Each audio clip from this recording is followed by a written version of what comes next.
Pues buenas tardes y vamos a comenzar esta ocasión a partir de la página 696, que es de hecho la página de la que nos quedamos la ocasión pasada.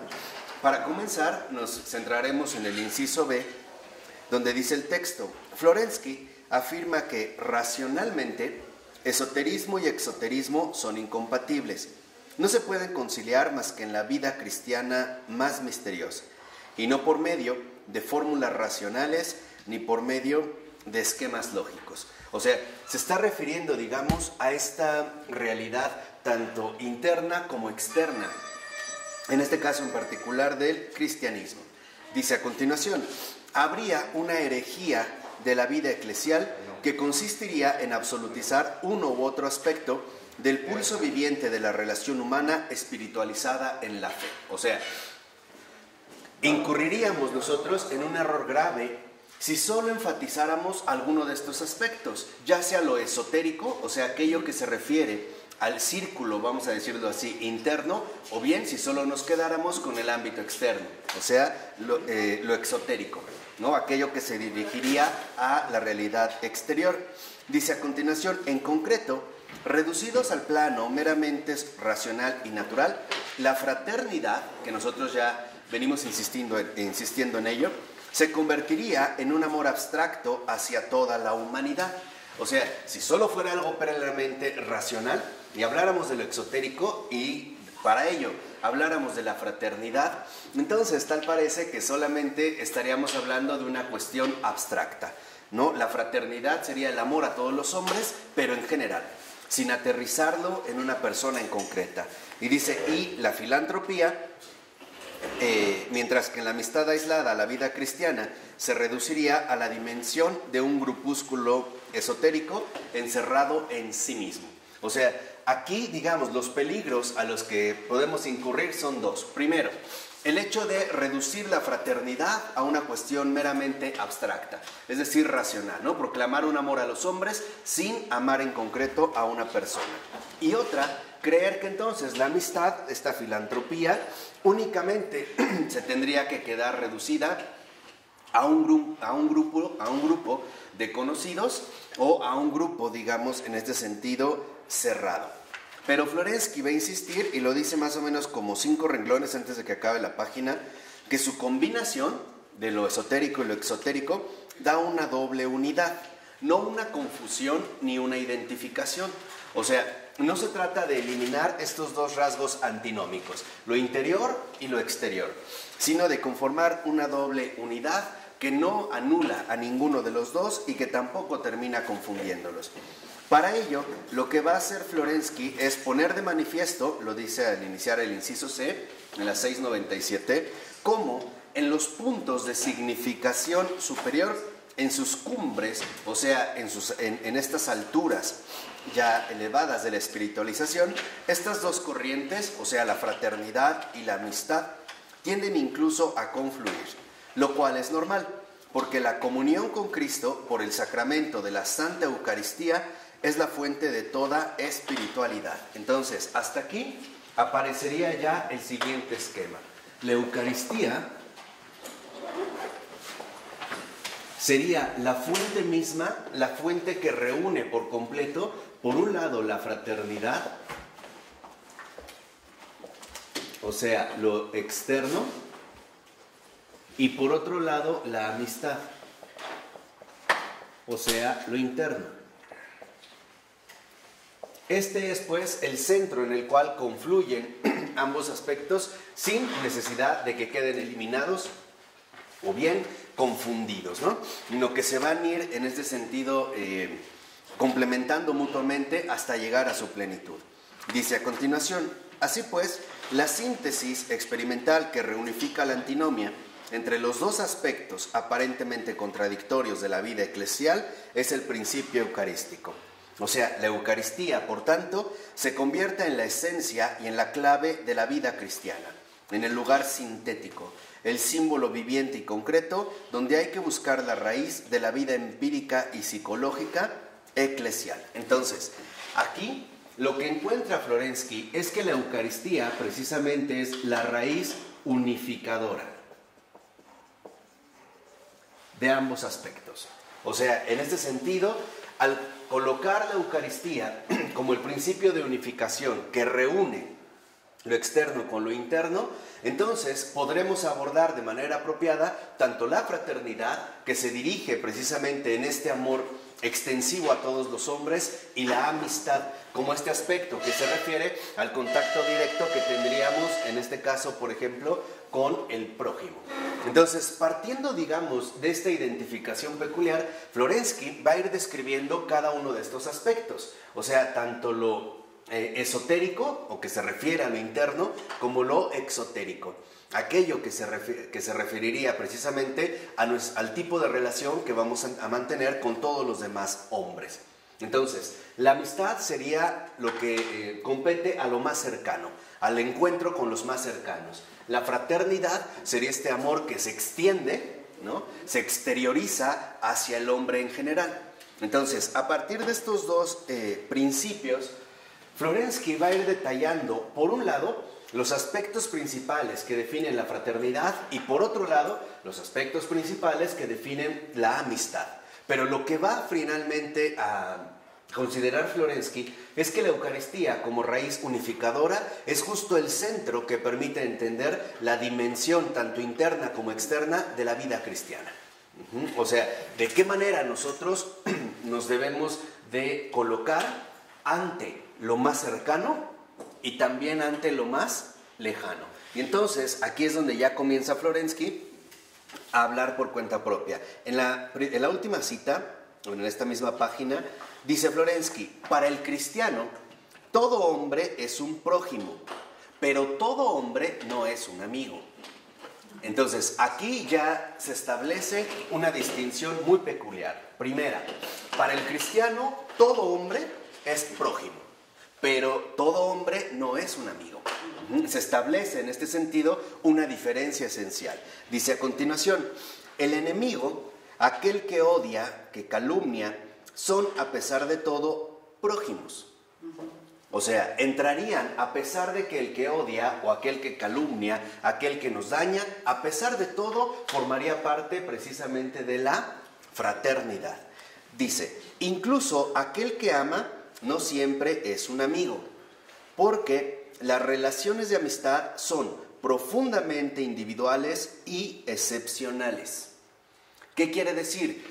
Que a pesar de todo, en la fraternidad aparece la figura constante del prójimo. El prójimo es todo hombre.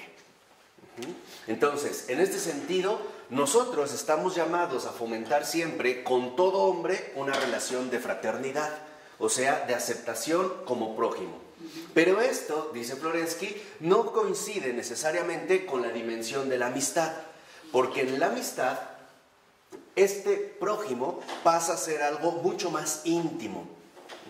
En este sentido, la amistad precisamente conllevaría pasar del trato con el prójimo a una cercanía, a una intimidad muchísima más radical. Entonces, en un primer momento es reconocer que todo hombre para el cristiano es un prójimo, pero no todos son amigos. Y dice a continuación Florensky: el mismo Señor Jesucristo no llama amigos a sus discípulos más que antes de separarse de ellos, cuando se encuentra en el umbral de su pasión y muerte, ¿no? Y cita el Evangelio según San Juan, capítulo 15, versículo 15. Por consiguiente, la existencia de hermanos, todo lo amados que se quiera, no suprime, sin embargo, la necesidad del amigo, ni viceversa. Al contrario, la presencia de hermanos hace aún más viva la exigencia de un amigo, mientras que la existencia de un amigo incluye la necesidad de los hermanos. O sea, la amistad ya no aparece únicamente como una mención al prójimo, sino que ya aparece literalmente como una exigencia radical. Ahora, iremos describiendo precisamente los puntos centrales que definen esta amistad, porque no es al menos algo que tenga que ver con nuestro modo habitual de definir la amistad. Por ejemplo, aprecio por alguien, por varias situaciones o por varias razones, o bien una cierta simpatía psicológica e incluso una cierta vinculación afectiva. Lo primero que habría que entender es que de la fraternidad También hay un ámbito que llamamos amistad. Pero la amistad, en este caso, se manifiesta como una exigencia radical. Ya no es este amor extensivo a todos los hombres como se da en la fraternidad. O sea, el reconocimiento de cualquier hombre como un prójimo nuestro. Aquí veremos que la exigencia de la amistad conlleva algo todavía mayor, algo en este sentido más grande. En los 3 últimos renglones de la siguiente cita de esta página, dice Florensky: en la economía general de la Iglesia, donde las personas son las 3 medidas de harina y la Iglesia es la mujer, filia es la levadura, mientras que ágape es la sal de las relaciones humanas, que les impide corromperse. Entonces, lo primero que tenemos aquí es que en esta fraternidad, precisamente ante el prójimo, hay filia. Pero aquí, en esta exigencia radical, lo que se manifiesta precisamente es ágape, como una exigencia cristiana, que es precisamente, ¿no?, algo, ya una puntualización de lo que estuvimos viendo en la clase anterior. Dice a continuación: sin filia, o sea, sin fraternidad, la pasta no sube. No hay creación por parte de la humanidad eclesial. ¿Por qué? Porque entonces no reconoceríamos en los demás esta realidad de prójimos. Dice: no habría movimiento hacia adelante, no estaría presente el ardor de la vida. Ahora, sin ágape no hay incorruptibilidad, recogimiento, pureza, integridad. No se dan puntos de apoyo ni reglas. No estaría presente la armonía de la vida. Entonces, lo primero que nosotros vemos es que en el caso de la filia, en la fraternidad, lo que se manifiesta es un ardor. Ya más adelante hablaremos del ser. Pero este ardor no es más que el fuego del corazón humano que se abre al reconocimiento de cualquier persona como prójimo. O sea, finalmente a asumir la fraternidad como un ardor de amor por todo hombre.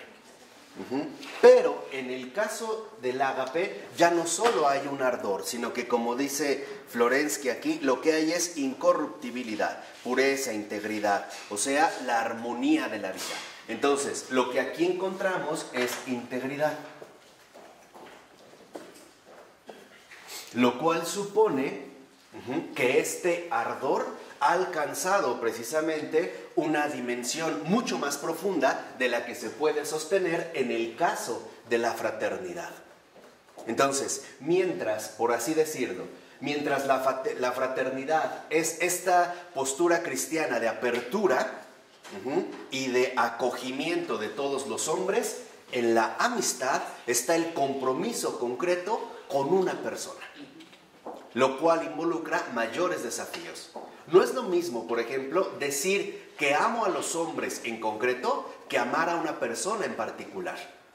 La situación a la que esto nos conduce es completamente diferente. Hay personas que pueden decir: sí, pues yo amo a los hombres, pero en realidad no es capaz de amar a uno en concreto. Y este es el punto central. O sea, solamente se queda escudado en la fraternidad y no da el paso sustancial a la amistad, que sería, en este caso, esta exigencia radical. Por eso va a decir a continuación el texto: como síntesis eucarística de fraternidad y de amistad, de ágape y de filia, la misma vida cristiana es pues eminentemente antinómica. O sea, finalmente en la propia Eucaristía confluyen estos dos polos opuestos. Estos dos polos que en términos racionales nosotros no podríamos lograr conjugar de manera adecuada. Entonces, aquí, dentro de la filia, aparece lo abstracto. Cuando hablamos, por ejemplo, nosotros de hermanos, ¿no?, de hermanos en general, el amor a la humanidad, la filantropía. Pero aquí, el ágape, y esto es fundamental para el cristiano, el ágape es algo concreto, jamás es algo abstracto. Una cosa es decir amar a los hombres y otra cosa es amar a un hombre en particular. Veremos la exigencia que esto conlleva. que precisamente es la consideración del amigo, o bien la aparición en ese sentido del amigo. Entonces, lo primero que quiero que entiendan es, si hablamos de fraternidad, estamos hablando de algo abstracto, de algo general. En cambio, si hablamos de amistad, estamos hablando de algo concreto, de algo que nos va a invitar finalmente a asumir las propias exigencias del amor. ¿Vale? Ahí vamos bien. Entonces, dice al iniciar el inciso A, en general, la amistad se convierte en la experiencia trascendente que ilumina y atraviesa el lado empírico de la vida. O sea, esta exigencia radical, ágape, como algo concreto, es más, podríamos decir, tan concreto que es encarnado y que nos lleva a la integridad, nos permite finalmente superar la mera situación empírica. ¿Por qué? Porque esto concreto nos va a manifestar precisamente las exigencias del espíritu.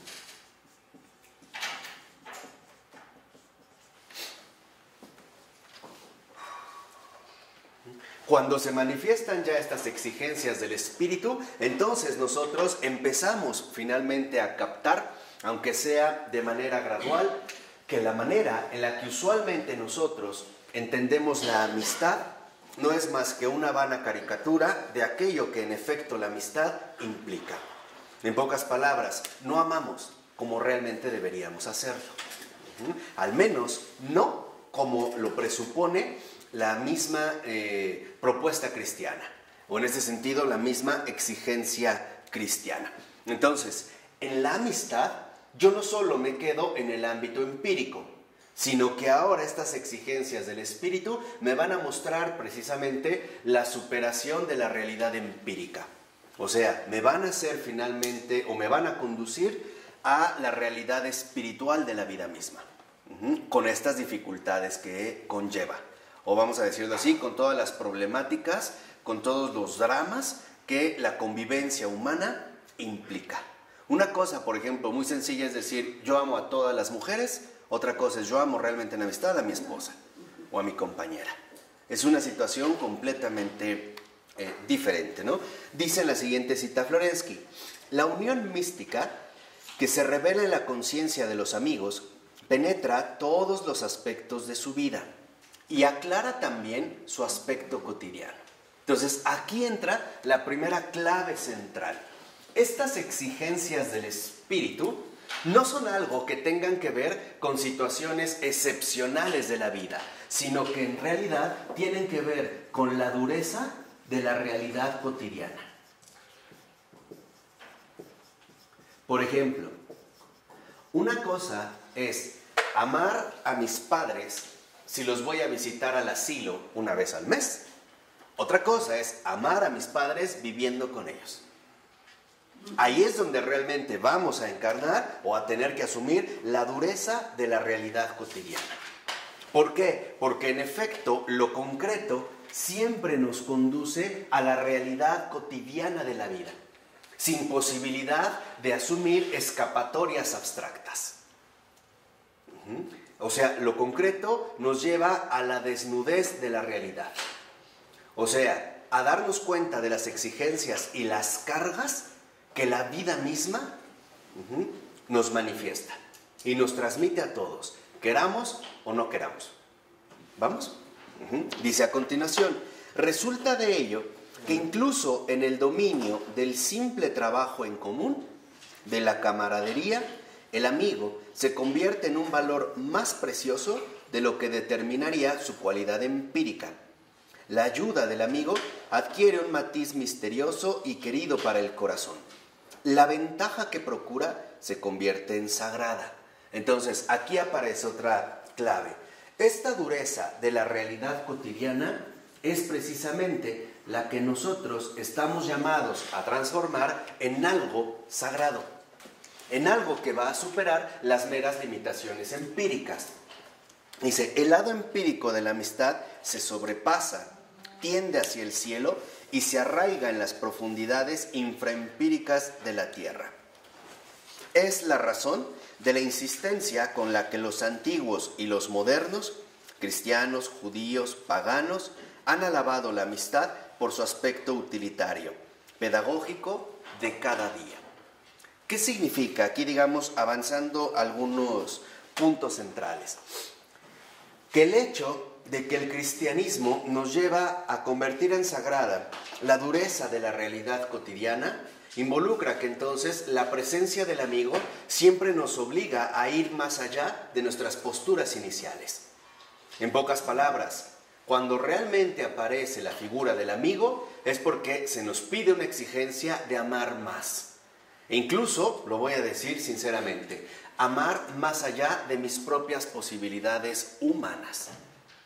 Porque los hombres pueden amarse con ciertas reservas, pero la amistad involucra también soportarse.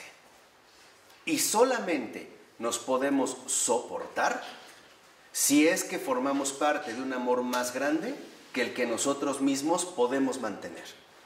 ¿De acuerdo? Por eso, insisto, no pierdan de vista lo de la exigencia radical. Dice al iniciar el inciso B, 4 renglones abajo: si en la sociedad pagana la molécula era, señala Florensky, la familia, o sea, ahora resulta que la manifestación del amor se va a limitar a la familia porque es el ámbito más cercano que tengo, es de hecho con el que más convivencia mantengo, etcétera, etcétera, etcétera. En la nueva, o sea, en la cristiana, que ha elevado espiritualmente el eros a la filia, la célula es la diada, o sea, el par de amigos. Entonces, ya no se trata de que nosotros únicamente en términos cristianos tratemos de concentrar nuestra amistad al ámbito cerrado de la familia. Por ejemplo, los que únicamente reservan su afecto a sus propios familiares. Aquí no. Aquí, en esta dureza de la realidad cotidiana, se nos invita a sobrepasar nuestras propias limitaciones empíricas, es decir, humanas. ¿Por qué? Porque la verdad es que por muchos motivos sería bastante sencillo amar a la familia. Tendríamos bastantes razones. Pero amar a un amigo significa que hay lazos más profundos, espirituales, o que espiritualmente se pueden entender y que sobrepasan las propias limitaciones de nuestra realidad humana. En pocas palabras, para la sociedad antigua, para los paganos, el núcleo se da de esta manifestación de filia, o sea, de amistad, se va a dar precisamente en la familia. Entonces, uno cuida a su familia, uno se compromete por su familia, uno ama a su familia. Pero con la aparición del cristianismo, ahora la dirección de la filia, de la amistad, ya no se dirige a la familia, se dirige al amigo. Ahorita lo único que quiero que entiendan es cómo aquí hay un cambio radical. ¿Por qué? Porque amar al amigo involucra superar mis propias preferencias. Involucra aceptar la realidad humana tal y como es. E incluso sufrir las propias debilidades del amigo. En ese sentido, del que tengo enfrente. Porque a veces es muy fácil decir que yo ayudo a fulano porque es de mi familia. Pero ¿qué pasa con el desconocido? Que es lo que hoy mucha gente manifiesta, ¿no? Pues ni es de mi familia, a mí qué me interesa, a mí qué me importa. Entonces, aquí lo que vemos es que en efecto la amistad, esta exigencia radical, aparece bajo la figura del amigo, ya no del familiar. ¿Qué quiere decir? Que el amigo nos invita a superar nuestros propios vínculos humanos. ¿Se acuerdan lo que el Señor dijo en una ocasión? El que ama a su padre o a su madre más que a mí, no es digno de mí. ¿Qué quiere decir? Que entonces nosotros estamos llamados a no limitar nuestra filia, nuestra cercanía, nuestra amistad al círculo estrecho de los familiares, sino que estamos llamados a desbordar esta limitación y hacerla finalmente concreta, aterrizarla, encarnarla justo en la figura del amigo. Y ahí es donde van a entrar precisamente las exigencias. Va a decir en este sentido también Florensky, se trata de que logremos darnos cuenta, en último término, de lo siguiente: únicamente a través del amigo es que nosotros podremos realmente acceder a una verdadera comunión. Solo a través del amigo se accede precisamente a la comunión. ¿Por qué? Porque si solo nos limitáramos a la amistad familiar, no entraríamos en comunión con el otro hombre, con aquel que incluso me resulta fastidioso o molesto, por las razones que sean. Entonces, a través de la figura del amigo, es como nosotros justamente daremos paso a la auténtica comunión. Porque ciertamente nuestra convivencia o tantos años que hemos convivido con los familiares nos invitan de alguna manera y nos facilitan la tarea de conservar la amistad. Hay veces que incluso no la quisiéramos dar, pero decimos, bueno, pues es mi familia y pues lo tengo que hacer. Incluso hasta parecería que hay una cierta obligación, pero con el amigo no. ¿Por qué? Porque en el amigo lo que realmente se va a manifestar es el amor en su máxima pureza.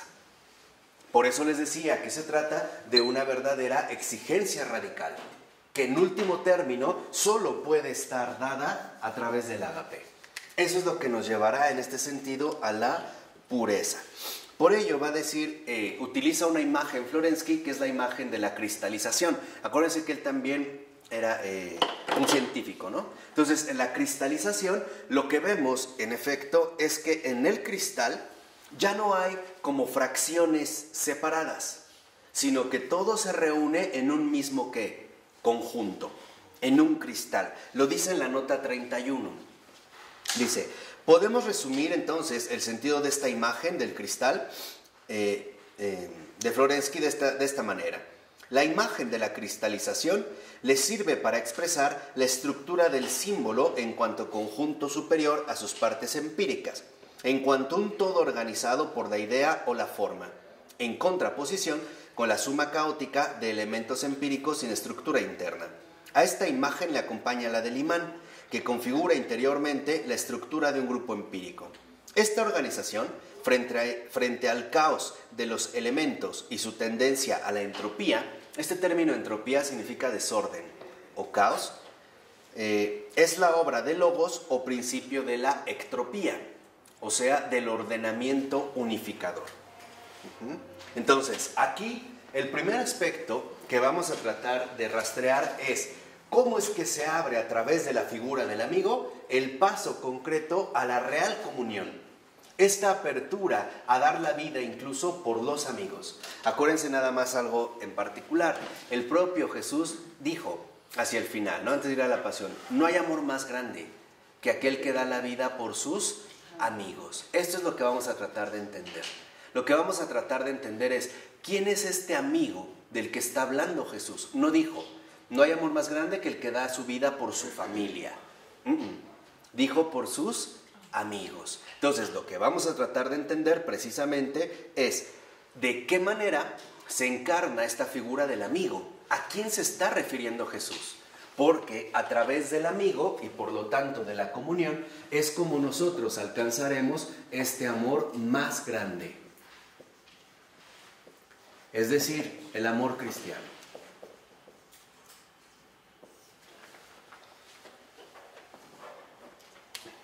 Quedémonos pues, como les dije, con esta frase del propio Jesús. No hay amor más grande que el que da la vida por sus amigos.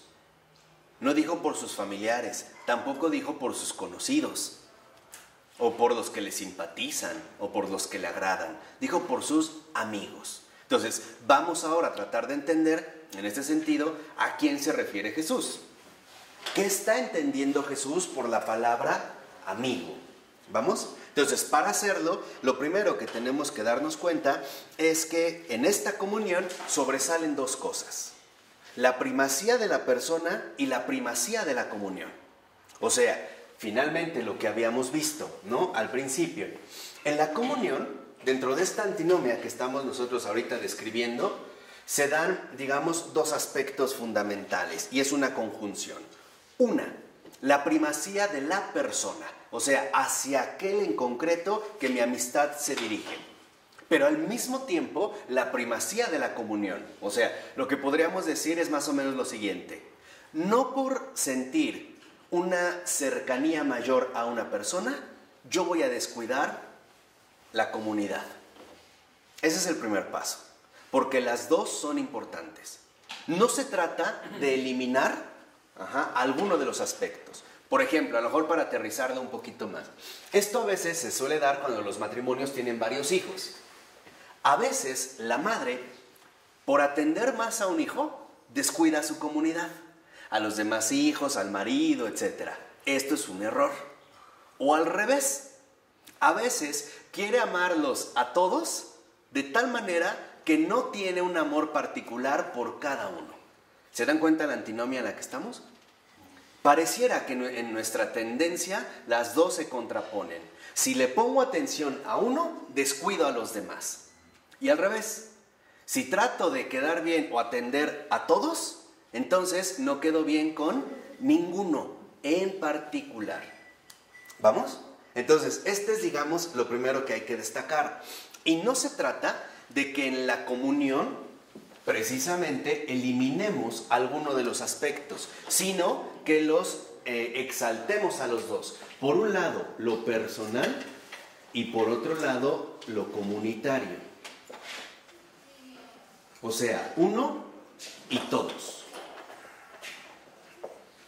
Para nosotros, ciertamente, y siguiendo nuestra propia realidad humana, esto a veces resulta sumamente complicado. Incluso para los profesores, esta realidad a veces es un desafío. Porque si un muchacho, por ejemplo, tiene un lento aprendizaje y el profesor trata de concentrarse en este alumno, descuida a todos. Y entonces los demás empiezan a reír, empiezan a hablar, se empiezan a distraer. Pero ocurre lo contrario. Si sigue hablando para todos, pero no le pone la atención necesaria a este alumno en particular también se va a ver sumamente perjudicado. ¿Vamos? Entonces, aquí está, digamos, el énfasis que tienen las dos prioridades de lo personal, el uno, y lo comunitario, todos. Ambos aspectos son prioridad, ambos. No solo uno de ellos, porque si no, entonces vamos a salir perdiendo. Si yo solo me concentro en uno, descuido a todos. Y al revés, si yo me concentro en todos, voy a fallar con uno o con unos. Entonces, hasta aquí, ¿va quedando claro la antinomia en la que estamos? Entonces, dice Florensky, 3 renglones, ahí mismo a continuación. Dice, ¿cuál es la experiencia espiritual que hace aparecer como un hecho dado la unión de los dos aspectos? ¿Cuál es? Lo primero que se pregunta Florensky. ¿Cuál es nuestra experiencia espiritual? Y dice, ciertamente la misma vida eclesial. Entonces, estamos llamados a desarrollar dentro de esta prioridad, esta comunión, justamente como vida eclesial, que no corresponde con nuestros propios criterios humanos. Porque nosotros tendemos a tomar postura por un lado o por otro. A veces nos concentramos en uno, damos un trato personal, pero eso nos lleva, por ejemplo, a descuidar a todos los demás. Imagina una reunión. Hay una comunidad, pero tú, porque conoces a una persona o tienes una cierta simpatía por una persona, solo te dedicas a hablar con esa persona y no hablas con los demás. Ese es un descuido. Pero al revés, si quisieras hablar con todos, tampoco podrías hablar con uno en particular. Entonces, aquí justamente a lo que nos dirigimos es al aspecto central de la vida eclesial. ¿Por qué? Lo dice Florensky 3 renglones antes de que acabe este párrafo. Dice, la vida espiritual de la persona es inseparable de su comunión previa con otros, pero la comunión misma es incomprensible fuera de una vida espiritual ya existente. En pocas palabras, nosotros podríamos decir, esta vida eclesial nos lleva a reconocer que antes de nuestra preferencia personal por alguien, ya hay previo una comunidad establecida. Pero al revés, esta comunidad establecida, en efecto, nos conduce a tomar cercanía con alguien en particular, a entablar un tipo, en este sentido, de relación personal. Entonces, aquí lo que aparece es una auténtica diada. De hecho, podríamos decir que lo que vamos a descubrir en la amistad es que cuando realmente reconocemos al amigo en uno, es en este amigo en uno, nosotros extendemos esta filia a todos. que de hecho tiene que ver también con la propia realidad cristiana. Acuérdense, uno es el Redentor. Y por ese uno, que es Cristo, todos hemos sido ¿qué? Salvados, ¿no? Entonces, aquí lo que vamos a ver es, en efecto, cómo es que se da esta dinámica en particular. Dice al iniciar el inciso C: la estructura cristalizada de la diada o del par de amigos se convierte en el núcleo de la misión eclesial. Y aquí es donde entra este aspecto central. El amigo, la amistad, es en efecto misión eclesial. Es misión. No es preferencia, Porque hoy en día, por ejemplo, hasta esta cultura extraña en la que vivimos, insiste muchas veces: no, yo soy muy selectivo con mis amigos. Conocidos tengo muchos, amigos pocos. Y nos empezamos a volver extremadamente selectivos, ¿no? Cuida tus amistades. Esta amistad te conviene, esta amistad no te conviene, etcétera, etcétera, etcétera. Entonces, lo primero que debemos de entender es que, de acuerdo con lo dicho, la amistad es misión. Y es misión eclesial. No es una mera preferencia subjetiva. Es una misión. Y vamos a entender incluso la radicalidad que el cumplimiento de esta misión conlleva. Dice a continuación: es justo misión eclesial porque es el núcleo de la iglesia bajo su aspecto místico, que como pone de manifiesto el texto de Mateo capítulo 18 versículo 20. Si 2 o 3 están reunidos en mi nombre, ahí estoy yo en medio de ellos. Entonces, aquí, por ejemplo, en la cita 35, más o menos como 4 renglones antes de que acabe el texto, dice Florensky, ¿no? En este sentido, lo que podemos ver es que los discípulos han de ir de 2 en 2. Ojo con esto, vuelvo a repetir, ahí está la misión eclesial. Los discípulos han de ir de 2 en 2. Entonces, esta misión, eclesión, ¿por qué no me dicen que me equivoqué? Eclesial. Y se lo escribieron igual que yo, peor, tan peor que yo. Esta misión eclesial es una diada, o sea, de 2 en 2. O sea, de 2 en 2. ¿Vale? Entonces, aquí lo primero que vemos es que la figura central de la amistad cristiana como misión eclesial es una diada. O sea, que va de 2 en 2. Donde están estos 2, ahí está el tercero. O sea, ahí está Él. Ahí está Dios. Ahí está Cristo. Ahorita vamos a entender por qué. Dice a continuación: 2 no es 1 más 1, No estamos hablando en términos matemáticos. El Evangelio no es nada matemático. Dice, 2 no es 1 más 1. Es esencialmente algo mucho más significativo y poderoso. 2 es una nueva combinación de la química del espíritu. Cuando 1 y 1, o sea, la masa de la parábola, se transforman cualitativamente para producir el tercero, o sea, la masa fermentada. ¿Qué quiere decir? Que esta diada de 2 en 2, 2 no es 1 más 1, es 1 y 1. ¿Qué quiere decir? Que la verdadera amistad es comunión. Y por eso, cuando los 2 se unifican verdaderamente en esta exigencia de amistad, dan paso al tercero. ¿Quién es el tercero? Es el amor. ¿Y Dios es qué? Amor. Entonces, aquí lo primero que tenemos que ver es que esta diada de 2 en 2 es precisamente el comienzo fundamental de la misión eclesial. Por eso en la iglesia nadie va solo, nunca, nunca. Se dan a veces de manera mucho más notorias, por ejemplo, estas diadas, San Francisco de Asís y Santa Clara de Asís. No es 1 y 1, perdón, no es 1 más 1, es 1 y 1. O sea, esta diada es conjunción. o sea, comunión. No quiere decir que es una sumatoria de añadidos. Aquí hay uno más uno. No, es una conjunción. Y al ser una verdadera conjunción, entonces, en efecto, está manifestando ya el verdadero fenómeno cristiano, la misión de comunión.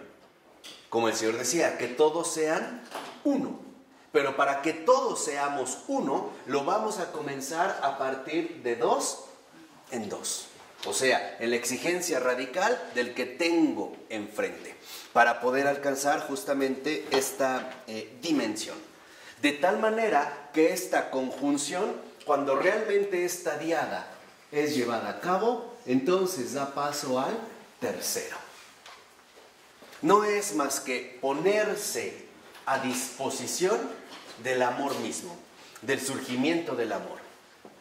Y para ello hay que llevar a cabo, en efecto, una verdadera apertura. Ahí es donde se empiezan a perfilar ya los rasgos fundamentales de la amistad, o sea, de la misión eclesial, y cuya exigencia siempre va a ser sobre algo absolutamente concreto. Entonces, ¿quedó claro cómo se pasa en un primer momento de la figura del amigo a la comunión? ¿Y cómo esta comunión es alcanzada solo de 2 en 2? Es decir, a partir de una diada que da como resultado la formación o la conformación del tercero. En pocas palabras, la amistad no es más que un símbolo viviente de la realidad trinitaria. Ahí está el Padre y el Hijo, y de los dos, ¿qué brota?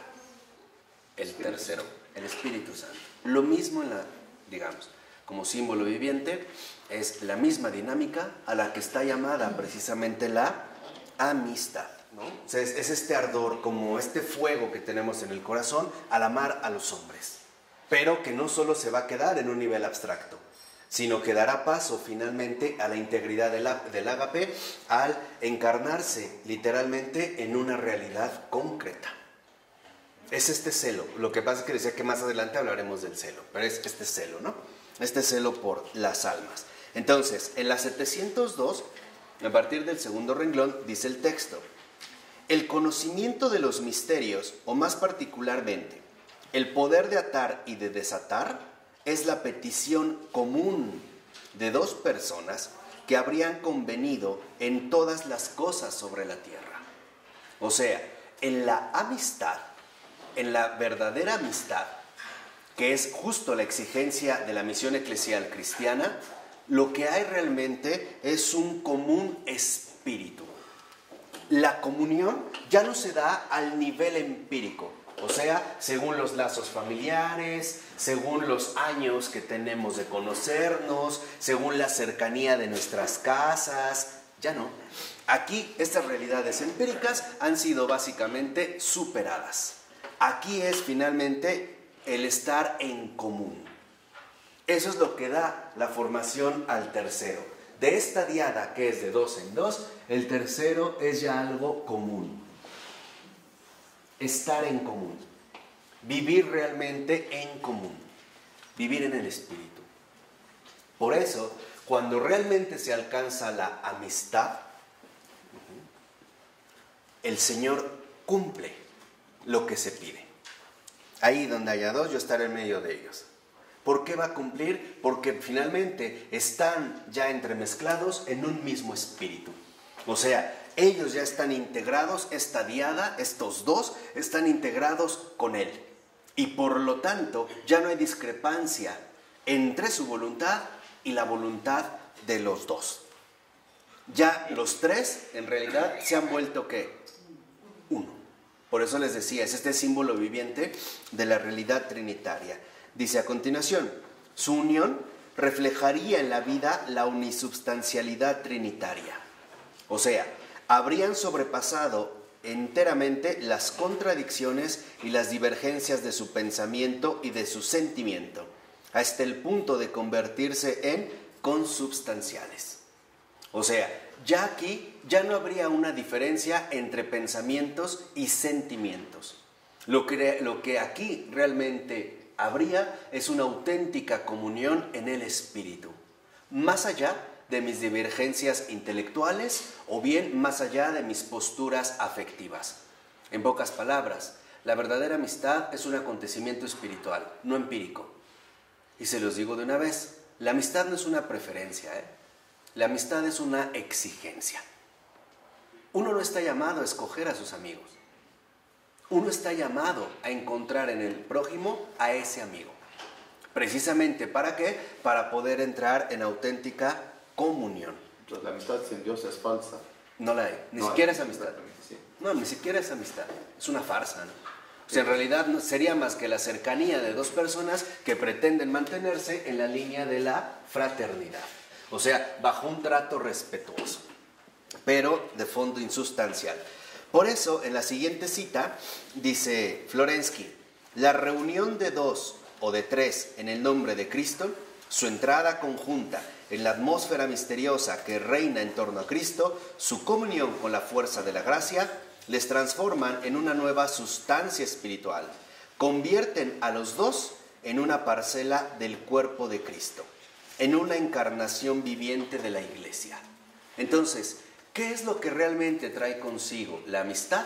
El cuerpo de Cristo. Eso es lo común. Entramos a formar parte de lo común, el cuerpo de Cristo. Porque ahora en realidad los dos ya somos tres y finalmente somos uno.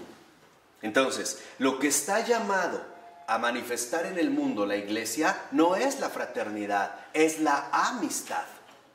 O sea, la consubstancialidad que se da finalmente en las propias almas.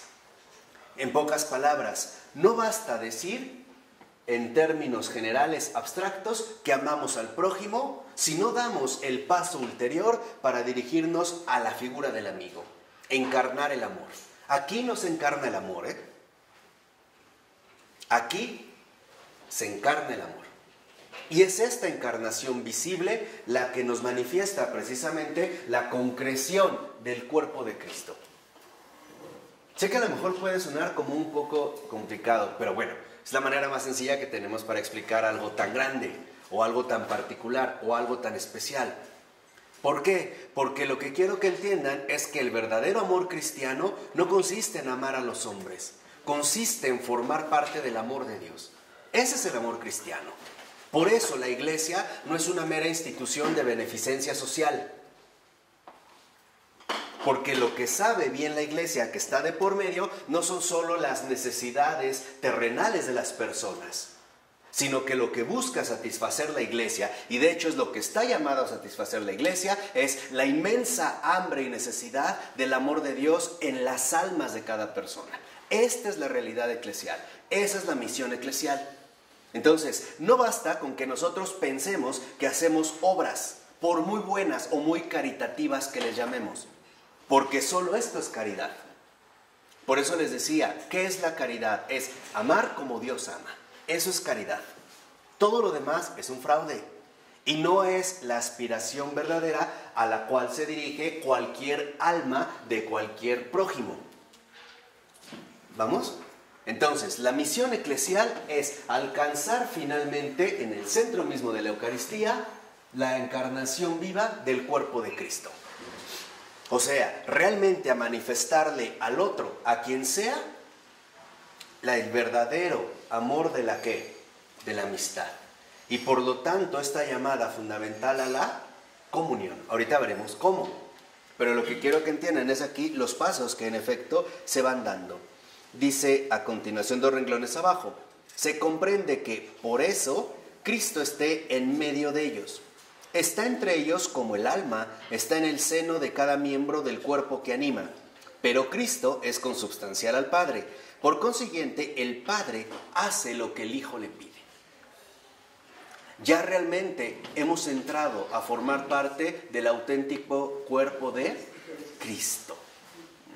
Este es el desafío fundamental. Esta es la misión eclesial, que empieza finalmente no en este amor de amistad. Por eso dice al iniciar el otro párrafo, de este modo, dice Florensky, el poder de atar y desatar tiene como fundamento la sinfonía de dos personas sobre la tierra en toda obra, la victoria conseguida sobre la aceidad, la unanimidad de dos, entendida de una manera no ya relativa y restrictiva, sino perfecta e ilimitada. En pocas palabras, en la amistad se da el auténtico triunfo de la aceidad, porque ya no hay un yo, todo apunta a ser él. Nosotros que éramos dos, ahora ya somos uno. Ya no hay limitaciones de uno con respecto a otro. Y esta es la auténtica experiencia espiritual. O sea, estamos hablando del verdadero amor espiritual que está llamado a realizar cualquier cristiano en la tierra. Y por lo tanto se trata de una unión mística. Que ya habíamos dicho, esta mística no tiene que ver con cuestiones extrañas, sino con la transfiguración de nuestro ser. O sea, la victoria sobre nuestra propia aceidad, sobre el ego, sobre el yo cerrado, sobre mis propias limitaciones. Porque la amistad, al ser una exigencia radical, me conlleva finalmente a renunciar a mis propios postulados empíricos. Por ejemplo, el ya no tener en cuenta realmente aquello que me agrada o bien que no me agrada de otra persona. Ese es un límite. Porque nosotros somos así. Si algo no me agrada de una persona, ¿tomo qué? Distancia. Y al revés, si algo me parece agradar de una persona, entonces fomento la ¿qué? La cercanía. Pero esto es conveniencia.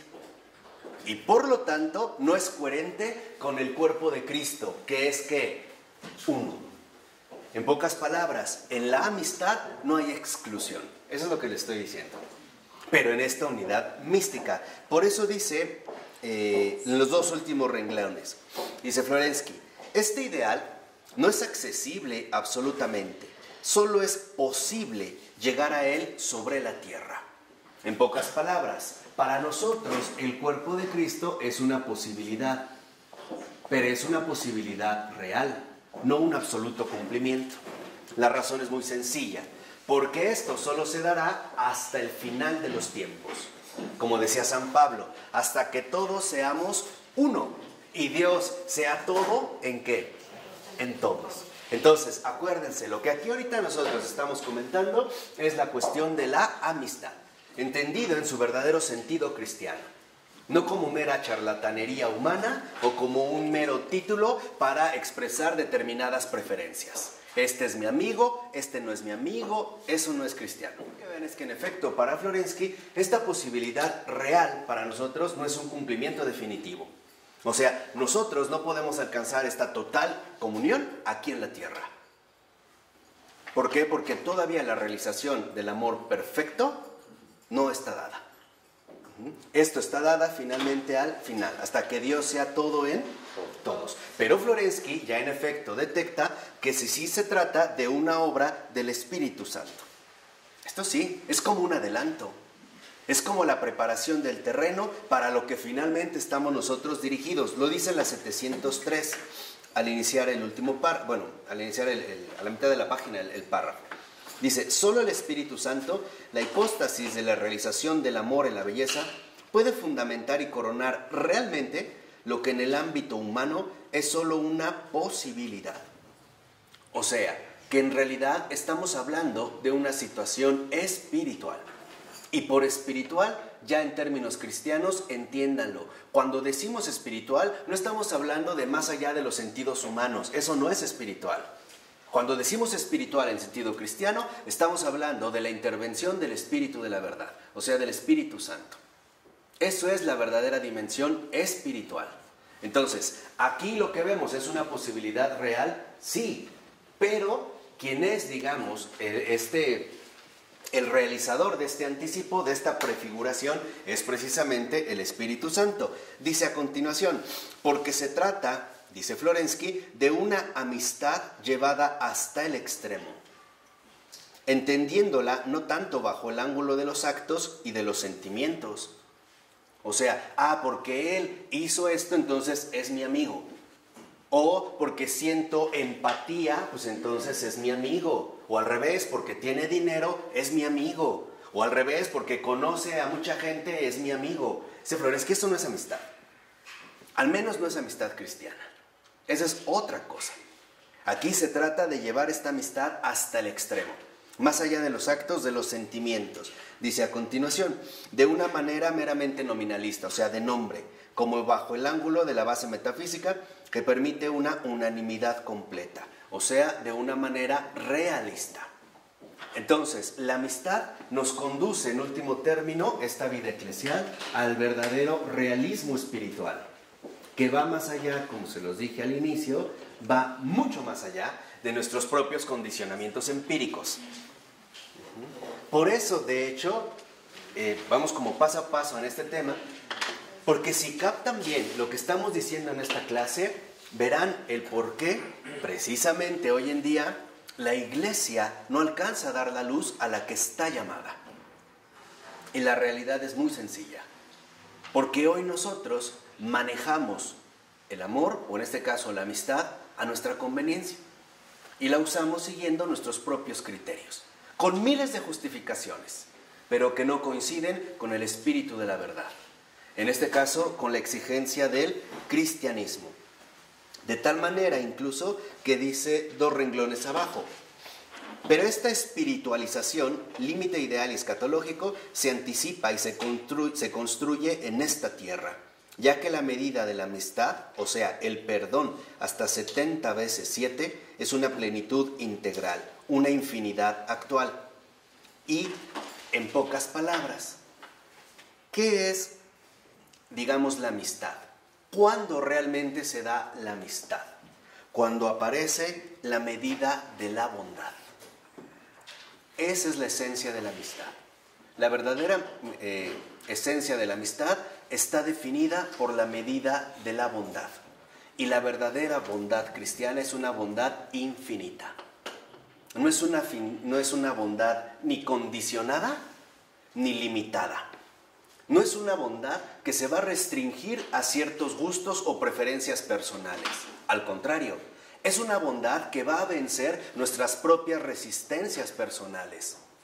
¿Qué quiere decir? Que entonces este realismo espiritual nos lleva a reconocer que la auténtica bondad, la auténtica amistad cristiana está dada en la bondad. Y la bondad es una infinidad actual. 70 veces 7. Y este precisamente sería el siguiente paso. Reconocer que en la amistad se da la medida de la bondad. Ahora, la bondad no es un juicio humano. La bondad es la manifestación divina. Esa es la bondad. ¿Qué quiere decir? Que la bondad, por eso yo les comencé diciendo, se trata de una exigencia radical. La bondad significa que nosotros ya estamos espiritualizados. Esa es la amistad. La verdadera amistad es la espiritualización de nuestra limitación empírica. El ingresar a un orden donde ya no hay cálculos, medidas, preferencias, restricciones, etcétera, etcétera, etcétera. Es simplemente ingresar al cuerpo de Cristo, cuya bondad, en efecto, se dirige a una infinidad actual. Es la apertura de nuestra realidad ontológica al ser mismo de Dios. Por eso vuelvo a repetir, acuérdense, lo que hemos venido comentando es lo siguiente. No hay amor más grande, dice el Señor, que aquel que da la vida por sus amigos. No dijo por sus familiares. No dijo tampoco por sus conocidos, por sus paisanos, por sus compañeros. Dijo por sus amigos. Entonces, si vamos siguiendo esta cuestión del amigo, vemos cómo la bondad nos dirige a esta infinidad actual, que no es otra cosa más que la ruptura de cualquier tipo de limitación meramente humana o meramente preferencial. Se trata de que captemos la amistad como bondad infinita. Por eso en algo que también es muy insistente Florensky, es que no confundamos la amistad, que es la realización de la consubstancialidad trinitaria, que es lo que explicamos al principio. No confundamos la amistad con la filantropía, con el buen trato humano. Esa no es amistad. Porque una cosa es mantenerse en las reservas aceptables humanamente de la cortesía, por ejemplo, o del buen trato. Esto sí, gracias, muchas gracias. Esto se puede dar, pero no es amistad. La amistad como bondad infinita, y aquí es donde lo vamos a ver, dice al iniciar en la 704 el inciso A, dice el texto: no se trata de caridad ni de filantropía, o sea, el trato bueno entre los hombres. Dice, sino propiamente de amistad, o sea, el carácter ilimitado de la amistad, la medida infinita de la bondad, consiste, y aquí es donde entra la clave. Por eso van a ver que en estas buenas relaciones, esta amistad no se da, no es propiamente amistad. Dice, consiste en, primera, cargar con las debilidades del amigo. Cosa que fuera de la realidad cristiana no se hace. ¿Por qué? Porque fuera de la intervención del Espíritu de la verdad, esta situación es imposible. Cargar con las debilidades del amigo. Nosotros no lo hacemos. En la filantropía, en el buen trato, en el trato cortés de los hombres, no lo hacemos. No cargamos con sus debilidades. Cargar con las debilidades del amigo, sin reserva alguna. Sin reserva. O sea, la aceptación radical del peso del otro. Esto, por muy buenas relaciones que tengamos, sin esta intervención del Espíritu, no lo mantenemos. E imponemos límites. ¿Cuántas veces yo puedo soportar, seamos honestos, las debilidades del otro? Por muy cercano que sea, así sea mi familia, no puedo. Simplemente, dentro de esta entrega mutua, no hay un verdadero cargar incluso con las debilidades del amigo. Incluso dice, en soportarse. Los amigos, que se llaman amigos, sin estar integrados en esta realidad cristiana, no se soportan. ¿En qué sentido? En el sentido de que hay cosas que no están dispuestos a aceptar. Te dicen muy sencillo, serás mi amigo, pero esto no, o esto no me agrada, o estás de malas, ahí te ves, o esto no me pareció, o esto no me agradó. Y entonces no se da realmente una verdadera carga con las debilidades del amigo. Tampoco dice en soportarse, tampoco. Y tampoco en este sentido, ¿no?, en perdonarse mutuamente.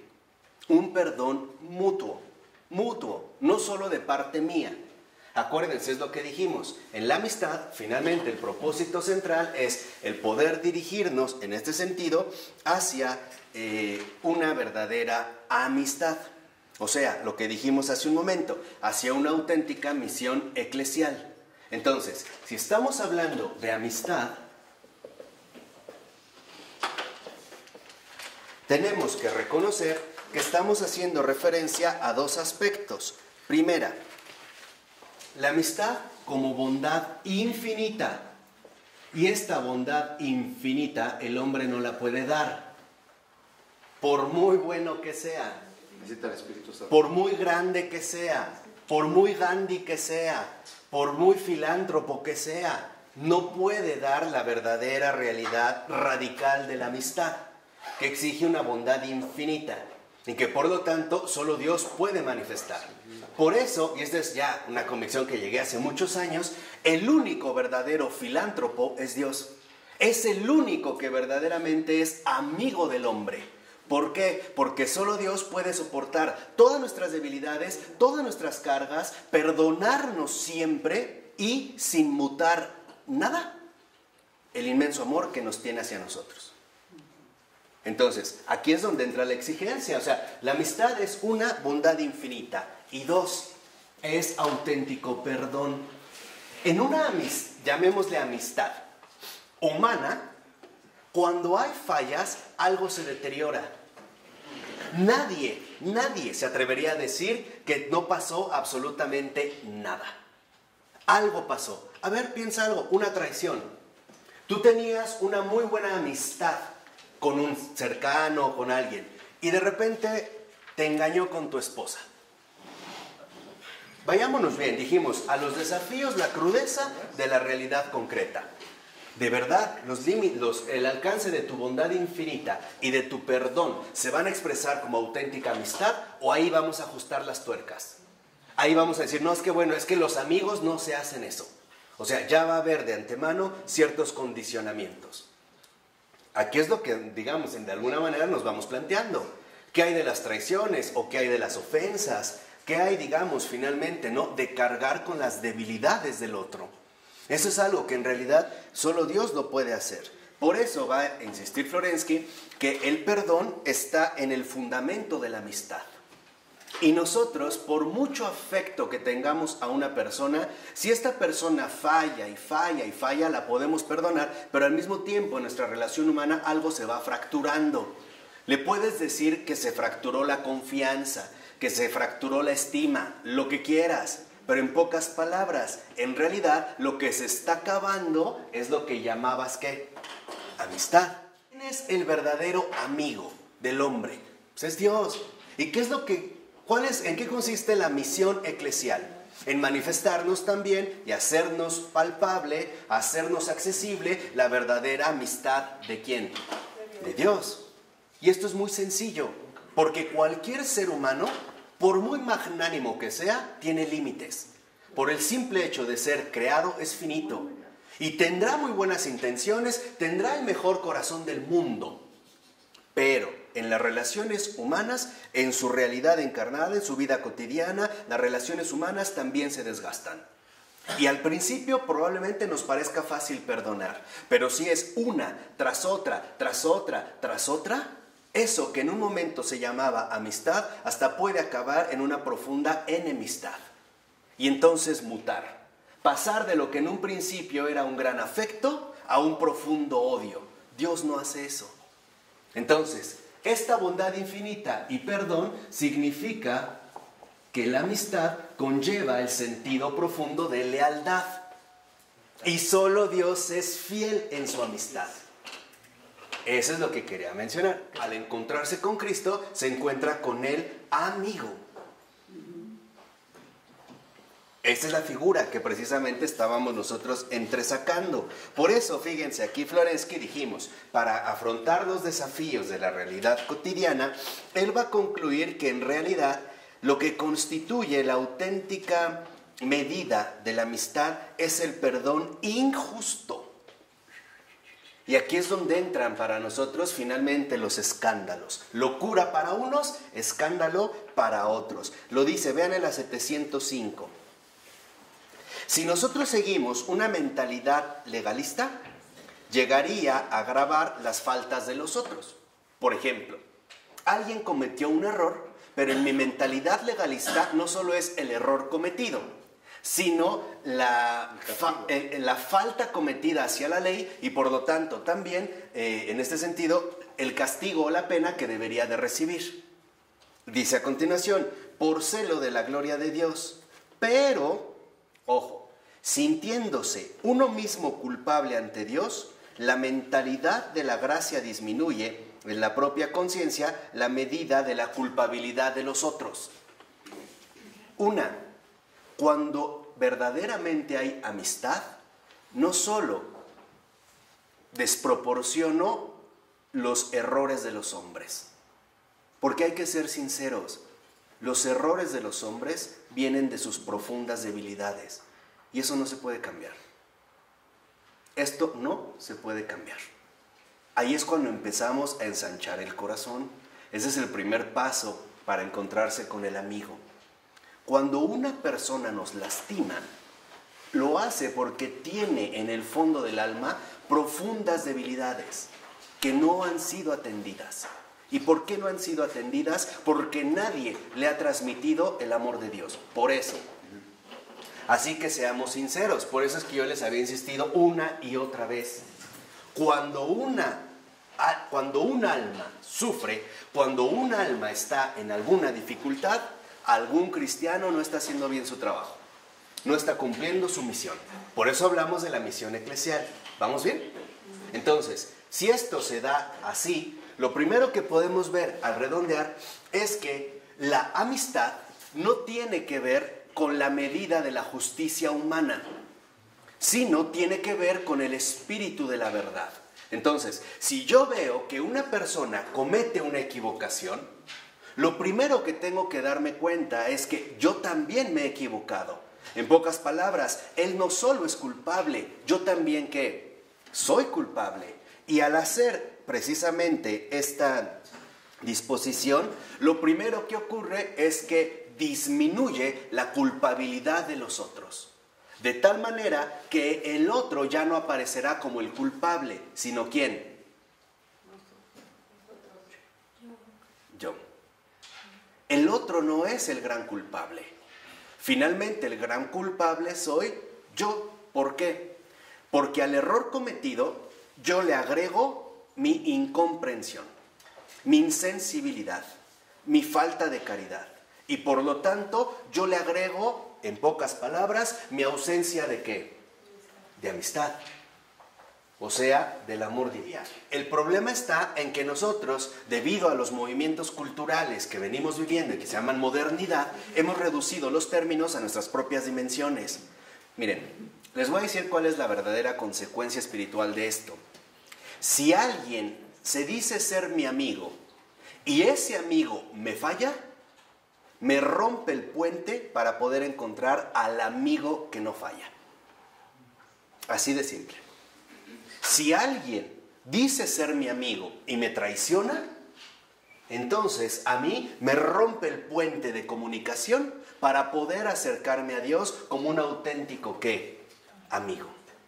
Esto es lo que está de fondo. Entonces, hoy se nos hace muy fácil utilizar las palabras así. Por ejemplo, personas que le dicen a otra, te amo cuando no es verdad. ¿Y qué pasa? Que me dijeron, te amo y me fallaron, me engañaron, me fueron infiel. La primera, finalmente, gran lucha que voy a tener es que entonces el amor como tal no existe. Y si me han dicho que Dios es amor, entonces ¿qué? Pues Dios no existe. O sea, reconocer que cuando nosotros hablamos de amistad, en realidad estamos hablando de Dios, no de nuestras propias medidas o de nuestros propios acomodamientos. Eso, ya es todo. Este es el punto central. O sea, esta es, digamos, la base fundamental. Por supuesto que habrá tratos cordiales o de cercanía, tratos amistosos entre los hombres, pero esta no es la amistad que el alma anhela. Por eso el beato Raimundo Giulio, por ejemplo, escribe un libro muy bonito que es el libro de El amigo y amado, ¿no? Que es esta relación que finalmente se pueden establecer entre el alma. Por eso dice, como 3 renglones abajo, no se trata de la autojustificación ante Dios. Me voy a autojustificar. Es que él me hizo, es que ella me hizo, es que nada. Sino de cubrir en la propia conciencia el pecado de nuestro hermano. Ahí es donde entra un aspecto fundamental. Adelante, buenas noches. Entonces, se trata de cubrir el pecado del otro. Pero para esto, para un hombre, es realmente algo imposible. ¿Por qué? Porque nos quedaríamos de alguna manera limitados a nuestra propia realidad. ¿Cómo puedo cubrir el pecado del otro? Solo lo puedo hacer a partir de una bondad que infinita. Yo no podría cubrir el pecado del otro. Y dice por eso a continuación, con el fin de hacerse amigos, asegurándose un puesto en el corazón de otros hombres, en las moradas eternas. Y el Señor alaba este proceder. Por lo tanto, el perdón injusto constituye la medida de la amistad. ¿Qué quiere decir? Que cuando nosotros, en efecto, logramos incluso perdonar de manera injusta. De manera injusta significa injusta según la perspectiva humana, que siempre está dispuesta a poner límites y a estrechar las manifestaciones o incluso a desviar o a tergiversar las manifestaciones de esta amistad divina. Cada vez que nosotros no permitimos la manifestación real de la amistad de Dios para con todos los hombres, estamos finalmente también obstaculizando la manifestación de su amor. Un amor que se da a través de la lealtad incondicional, de esta bondad infinita y también de este Dios que está lleno de perdón. Lento a la cólera Y rico en perdón. y rico en perdón, no al revés. Porque a veces para nosotros es muy fácil emplear la justicia para negar el amor de Dios. Razónenlo y van a ver. Es bien fácil para nosotros a emplear la justicia para atentar directamente contra el amor de Dios. Y eso lo hacemos siempre. Sí, claro. Y esto es justamente lo que nos está diciendo en este sentido Florensky, que no podemos hacer, porque entonces no estamos viviendo esa amistad. En pocas palabras, la amistad no es más que la manifestación de ese amor más grande que solo Dios es y quiere compartir con todos los hombres. Lo que quiere el Señor a través de la amistad es que los demás reconozcan ese amor que proviene de lo alto y que no viene de una medida humana. O sea, que no es un producto meramente forzado en términos humanos, sino que reconozcamos en el Señor al verdadero amigo, a este amigo que en efecto no falla. Por ello, lo que podemos ver en este sentido es que entonces lo que vemos es una auténtica realidad homoousiana.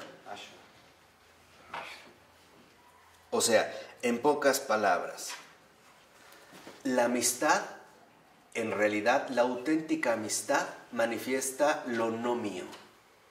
Es aquello que no proviene de mí. Esa es la amistad. Lo dice Florensky en la 706. Vean lo que dice, por ejemplo, en la nota 50, en una carta, más o menos a la mitad, que es una carta que le escribe a su amigo Andrei Bieli, que es un escritor ruso bastante bueno también. Dice, más o menos a la mitad, el hecho es que lo que se necesita no es un amigo, aunque fuese un genio. No son unas relaciones que rozan la inteligencia, unas relaciones especiales y refinadísimas, sino simplemente un amigo con mayúscula. Es decir, aquellas relaciones estrechas y plenamente humanas en las que la persona se entrega a sí misma y no lo suyo, y que requieren de mí a mí mismo y no lo mío. ¿Qué significa aquí? Que la amistad no es dar algo, es darse. Esa es la amistad. Y esto es lo que Dios siempre hace, darse. Y esto es lo que quiere, darse. O sea, esta lealtad, la amistad no consiste en lo que el otro da como lo tuyo, ¿no? Doy lo mío, no, me doy a mí. No doy algo, me doy a mí mismo. Esa es la amistad. Por eso, por ejemplo, cuando a Teresa de Calcuta le decían, madre, aquí, si quiere, ¿cuánto dinero necesita? Ella decía, yo no acepto dinero, porque a mí no me interesa el dinero. A mí no me interesa el dar, a mí me interesa el darse. Ven tú, pon tus manos, pon tu rostro, pon tu tiempo. O sea, manifiesta una auténtica, ¿qué? Amistad, porque esa es la manera en la que Dios obra. Dios no da, Dios se da a sí mismo. Entonces, es darse a sí mismo. No, o sea, la amistad no se define por lo que damos, sino por la manera en que nos damos a los demás. Esto es más importante. Este es, digamos, el punto crucial precisamente en el cual se empieza a configurar la cuestión de la amistad. Por eso, fíjense, si ven en la cita que viene en la 706, dice, el uno siente, desea, piensa y habla, no porque el otro lo hace así, sino porque los dos sienten con un mismo sentimiento, desean con una sola voluntad, piensan con un mismo espíritu, hablan con una sola voz. Cada uno vive del otro, o más bien, la vida del uno como la del otro fluye de un centro común, uno en sí, por una obra creadora que los amigos sitúan por encima de ellos mismos. Esta es obra de Dios. Sí, o sea, por eso es que yo les insistía hace un momento que nosotros debemos darnos cuenta cómo la auténtica lealtad consiste en darse a sí mismo. No solamente en establecer criterios legalistas o lo que nosotros quisiéramos finalmente establecer. ¿Por qué? Porque en realidad cuando nosotros ponemos límites, en este caso a la lealtad o a la amistad, es porque ya sentimos la carga de la exigencia, el soportarse mutuamente. Esto es algo que solo Dios hace. Tú podrás querer mucho, incluso a tus propios hijos, pero hay momentos en los que no los soportas. Podrás amar a tu esposo con locura, pero habrá momentos donde no lo soportas. Es más, no nos vayamos tan lejos. Hay momentos en los que ni siquiera te soportas a ti mismo. ¿Y quieres que alguien más lo haga? No, esto es algo que en realidad solo Dios puede hacer. Aquí es donde entra la conjunción precisamente profunda de la amistad. Ahora fíjense. Lo que encontramos es que entonces en la verdadera amistad lo que encontramos es una fecundidad. Es una fecundidad inagotable. Lo empieza a decir Florensky en la 707 a partir del tercer renglón. Dice, del inciso C, en el yo del amigo la persona descubre sus propias premisas, espiritualmente fecundadas por la persona del otro. O sea, en el verdadero amigo yo me reconozco en él. Ahí es donde reconozco precisamente mi identidad. Ya no es algo que yo establezco, sino que reconozco una verdadera armonía, una verdadera comunión. Es en el otro de donde emerge precisamente mi realidad personal. Ahora viene lo fundamental. Si creen que esto era demasiado, espérense tantito. Viene lo bueno. Dice 2 renglones abajo. ¿Por qué la amistad es la prueba de la persona? ¿Y en qué sentido anticipa y produce ya la última prueba? Ojo. Este darse a sí mismo es la última prueba. Porque no hay otra manera de formar parte de la realidad trinitaria. Esta, de hecho, es el corazón mismo del paraíso. Así que el que no pasa esta prueba no es apto para el reino de los cielos. Vamos a ver de qué manera. Empieza a decir Florensky a continuación. La respuesta es que la amistad abraza la vida en la totalidad de sus manifestaciones empíricas y ha de ser ganada en el ámbito cotidiano, que es precisamente lo que nos comentaba George. Esta amistad, esta última prueba, se dirige a una última prueba no para el más allá, sino para el más acá. Es una prueba que se dará en el ámbito cotidiano. O sea, en el enfrentamiento cotidiano con el otro, con el que me resulta a veces inaguantable o insoportable. Ahí es donde entrará la última prueba, que es precisamente este desafío radical del darse a sí mismo. Fíjense ya lo que dice Florensky. Estos párrafos, que siguen, que son unas notas de él de un sermón que da, son muy importantes. Dice al principio, el poder y la dificultad de la amistad consisten no en una acción valerosa, momentánea como un fuego artificial, sino en una paciencia cuyo ardor dura toda la vida. Entonces, el amigo no es el que de repente tiene como un fuego artificial una explosión generosa. Oye, te regalo esto, o te doy esto, o te llevo de vacaciones, o me acordé de ti. No. La amistad, en cuanto tal, en el ámbito cotidiano, en esta última prueba, requiere ante todo una paciencia que dura toda la vida.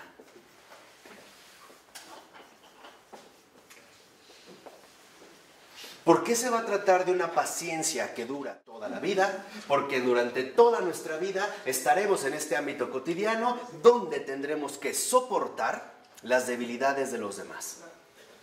Ese es el primer punto. Y en esta última prueba se empieza entonces a configurar un desafío. ¿Qué vamos a hacer? ¿Vamos a terminar despreciando a los demás?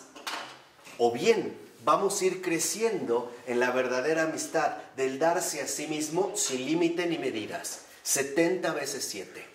Y esto se va a hacer en el ámbito cotidiano. Tú nada más velo de esta manera. En el ámbito en el que te desenvuelves, ahí están las personas que más te agradan y las que más te desagradan. Y a veces justo las que más te desagradan son las que menos puedes evitar. Ahí está tu prueba. Todos la vamos a atravesar. Nadie se la puede saltar. Porque es precisamente, la última prueba de la amistad. Dice a continuación, es como la llama tranquila de una candela y no como la explosión de un grisú. O sea, es algo permanente, no algo que, por ejemplo, como hoy, ¿no? Apenas se conocen, no, somos grandes amigos, compartimos todo, llévate mi coche, vamos acá. Se pelearon, te odio, no te quiero volver a ver. No me vuelvas a hablar en mi vida. No, esa es una farsa. ¿Qué quiere decir? Que es paciencia que dura toda la vida también y es permanencia constante.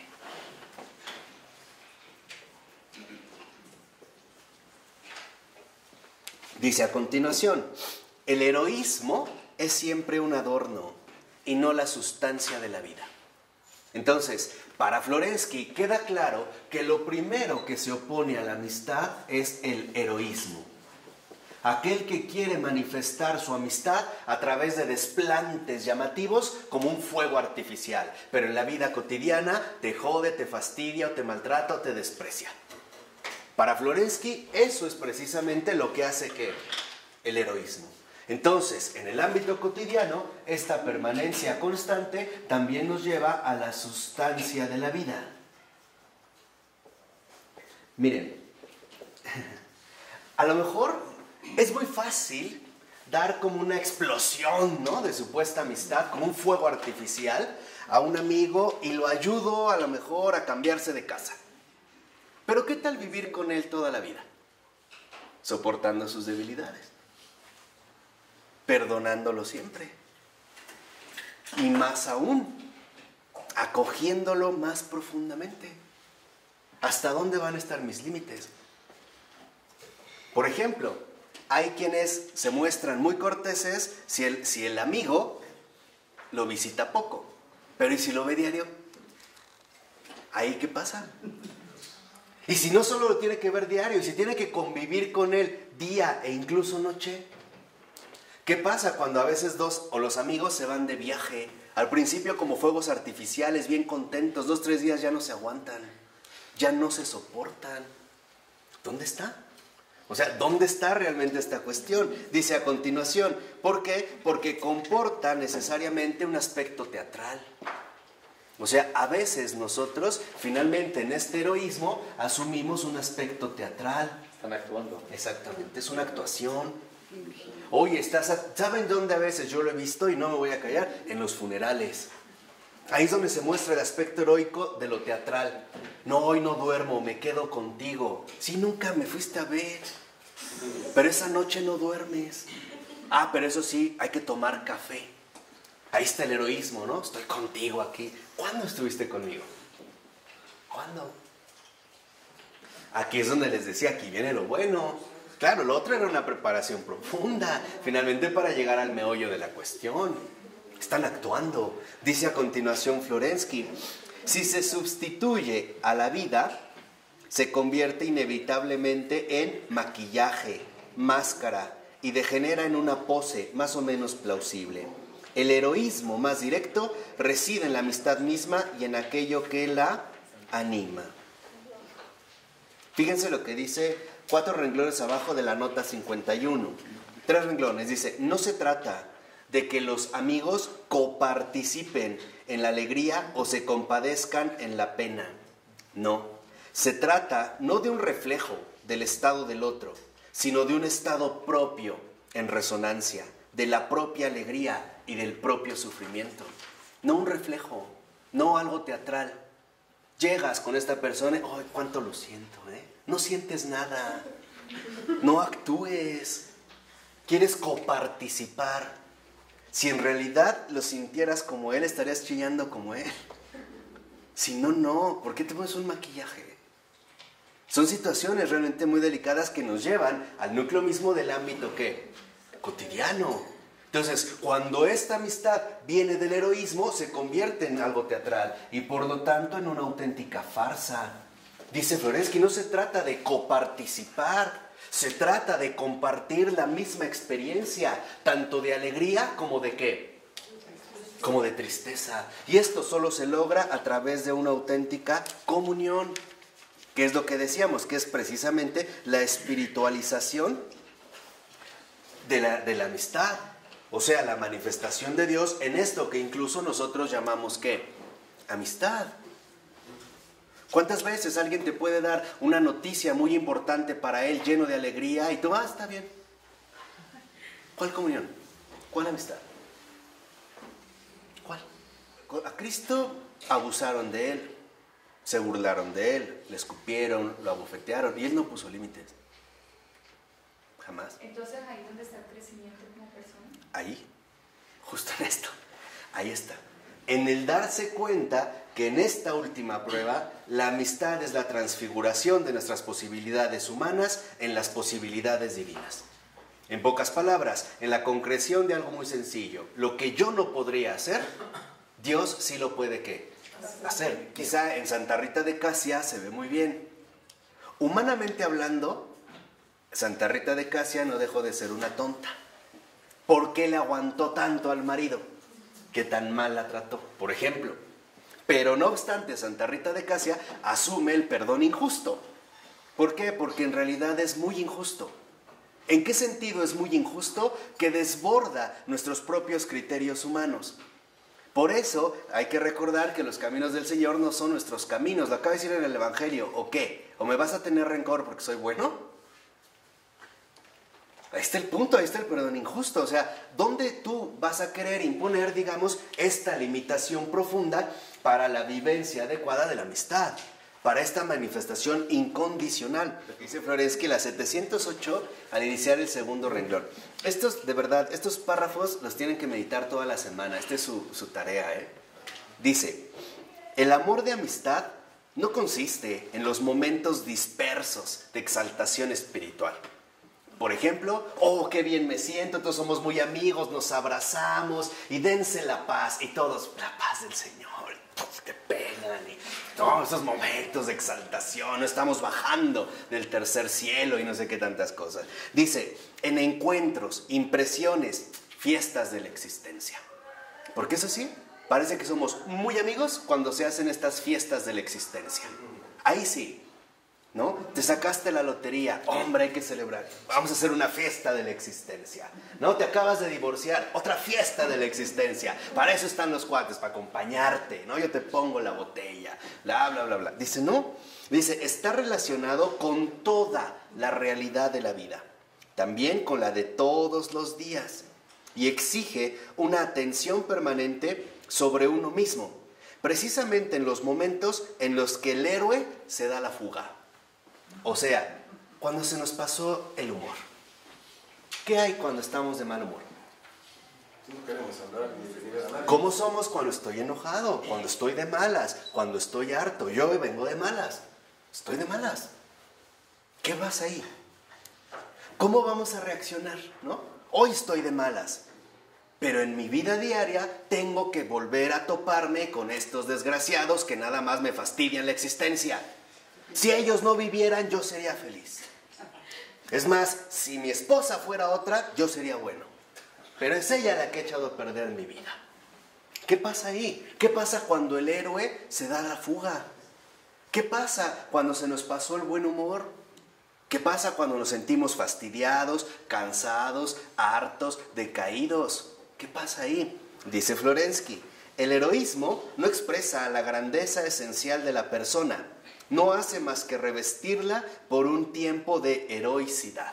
O sea, aparte de una farsa, es un disfraz. De repente estuve de buenas y me mostré espléndido, y al rato, y en el momento siguiente, ¿realmente se manifestó mi paciencia que dura toda la vida? ¿O mi permanencia constante? ¿Me mantuve fiel a la sustancia de la vida? ¿O no fue más que un fuego artificial lleno de teatralidad? A veces, por ejemplo, es muy sencillo decirle a alguien, oye, mi mamá está enferma, yo te acompaño a verla. Pero a ver todos los días. A ella no estaría tan fácil, ¿no? Hoy me siento bien, te trato bien. Y cuando me siento mal, ¿dónde quedó la amistad? Se perdió, ¿no? Ahí parece que desapareció. Dice a continuación, en un renglón abajo, en la amistad, fíjense, sucede lo contrario.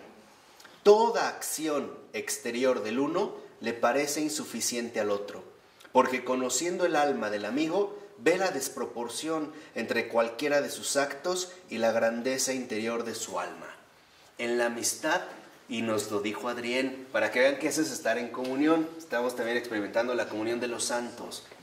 Adrián von Speyer nos dijo, el verdadero amigo es aquel que sufre, porque cuando le dio algo a otro, sufre porque en realidad es poco lo que le dio.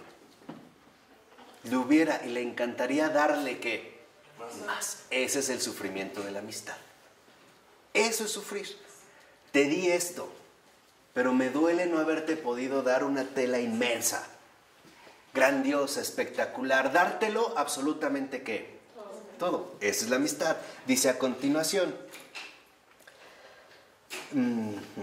ante el héroe, los unos se admiran, los otros pasan indiferentes. Unos se apasionan, otros odian. El amigo nunca es sorprendido por el amigo, y éste no le da de lado. Fíjense, no se entusiasma ni odia, simplemente ama. Ahí está la clave. La amistad no es de momentos de entusiasmo, ni tampoco se disuelve con momentos de coraje o de molestia. Simplemente ama. Y para poder vivir este amor, se necesita tener a Dios muy dentro del alma, pero muy dentro, arraigado realmente en el trono que le corresponde, encarnado, en lo más invisible de nuestro ser, precisamente en el trono de nuestro corazón, donde a Él le encanta reinar, y de hecho le pertenece ese lugar. Entonces fíjense, la amistad no es ni entusiasmo ni molestia, es amor simple. Y aquí está el detalle más difícil, la simpleza. ¿Qué significa la simpleza? Fidelidad. La simpleza es mantenerme siempre en el amor, no dejarme llevar por los arrebatos entusiásticos,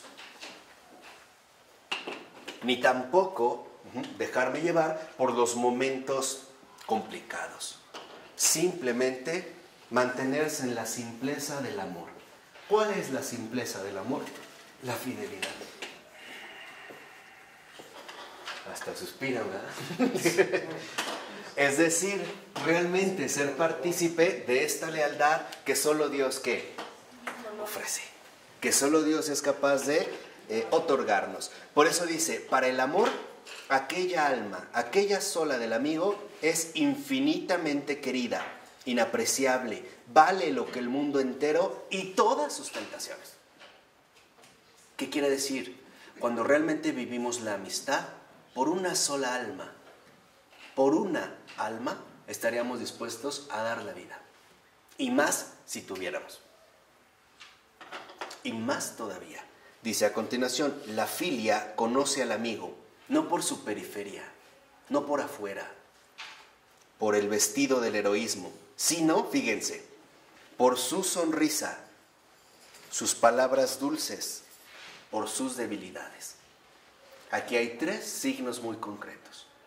Se conoce al amigo por su sonrisa, o sea, por los momentos de consolación que hemos podido proporcionarle. Porque nuestro afán es que esa alma esté feliz. Sonrisa. 2, palabras dulces. Y como todo lo que sale de la boca viene del corazón, aquí Florensky nos está diciendo por la labor que hemos logrado o alcanzado en dulcificar el corazón de esta persona. En mantenerlo siempre ¿qué? Sonriente. 2, lleno de palabras dulces, con el corazón dulcificado. Y 3, por sus debilidades. O sea, por el modo en el cual nos hemos mantenido leales a pesar de las debilidades que haya manifestado una y otra ¿qué? Una y otra vez. Dice al iniciar el otro, pueden hacerse discursos y estar mintiendo. Dice a continuación, se puede sufrir teóricamente, incluso morir y dar el pego con la propia retórica. Sí, es que en realidad me duele mucho, estoy sufriendo, híjole, de verdad, moriría por ti. Y no obstante estar mintiendo, dice a continuación Florensky, la prueba cierta de la autenticidad de un alma se encuentra si vive en común, en el amor de amistad. Cada uno puede llevar a cabo un acto heroico, cada uno puede mostrarse interesante. A veces queremos mostrarnos interesantes. Oye, tengo un problema. Si necesitas un riñón, yo te lo doy. Al fin se puede vivir con un pulmón, yo te lo doy. No hay problema. No tienes dónde quedarte, vente a mi casa. ¿Sí? ¿Cuánto tiempo me vas a aguantar? Y cuando empiezas a ver mis debilidades, ¿qué va a ocurrir? ¿Ya te voy a resultar insoportable? Dice, más bien, lo que vemos, fíjense, pero sonreír, hablar, consolar, como lo hace el amigo, él solo puede hacerlo y nadie más. Por eso el que ha encontrado un amigo, ha encontrado un tesoro. Por eso San Agustín decía, la amistad es el consuelo que Dios nos dio en un mundo tan difícil. Por eso dice a continuación Florensky, sí, nada ni nadie en el mundo compensaría su pérdida. Cuando perdamos a ese amigo, nada ni nadie en el mundo logrará compensar esa pérdida. Entonces, lo que vemos es que esta simpleza del amor, esta fidelidad, es algo insustituible. Es obra de Dios. Y ahí sentiremos el peso de aquello que nos falta. Dice a continuación, es aquí en la amistad donde la persona comienza a revelarse. De este modo, es precisamente aquí donde comienza el pecado verdadero, el pecado profundo y la santidad verdadera, es decir, profunda. Es posible mentir abundantemente sobre sí mismo en los numerosos volúmenes de las propias obras. O sea, escribo cuánto he hecho de bien, cuánto he dado, cuánto he realizado, cuánto me he desgastado, cuánto, ¿no? Dice, pero es imposible proferir la menor mentira en la comunión de vida con el amigo. Dice Florensky, quitadle a un hombre su heroísmo, quedará tal como es. Quitadle ese heroísmo. Verlo realmente en sus malos ¿qué? Momentos, en sus rachas insoportables. Quitadle este heroísmo, quedará como es. Dice, intentad abstraerlo por el pensamiento de su santidad o su amor profundos, de su vida y su pecado íntimos y secretos, que se transparentan en cada uno de sus gestos, y no quedará nada de él, no habrá ya persona. Es como si se hubiese extraído el hidrógeno del agua. Entonces, aquí digamos, la reflexión fundamental es, ¿realmente estamos participando de esta amistad o no? Si se nos quitara los heroísmos, si Dios nos arrancara las páginas de nuestros volúmenes no extensos sobre nuestras obras, ¿qué quedaría? ¿Realmente quedaría esta paciencia que dura toda la vida? ¿Realmente quedaría esta permanencia constante? El apego a la sustancia de la vida, la simpleza del amor, por lo tanto esta fidelidad insustituible, o simple y sencillamente al ir arrancando cada página, también veríamos que el Señor nos está deshojando a cada uno de nosotros, hasta finalmente darnos cuenta que en realidad no había ¿qué? Nada. Por eso pidámosle al Señor de corazón que nos conceda su amistad. Él ya la dio. Pidámosle que nos dé la gracia para abrir el corazón y recibir su amistad, porque cuando recibamos su amistad, entonces podremos ser verdaderamente amigos de todos los hombres, pero en especial de los que tengo más cercanos. Y todavía de manera privilegiada, los que me son insoportables. Y de manera predilecta, los enemigos. En el nombre del Padre, del Hijo y del Espíritu Santo. Amén.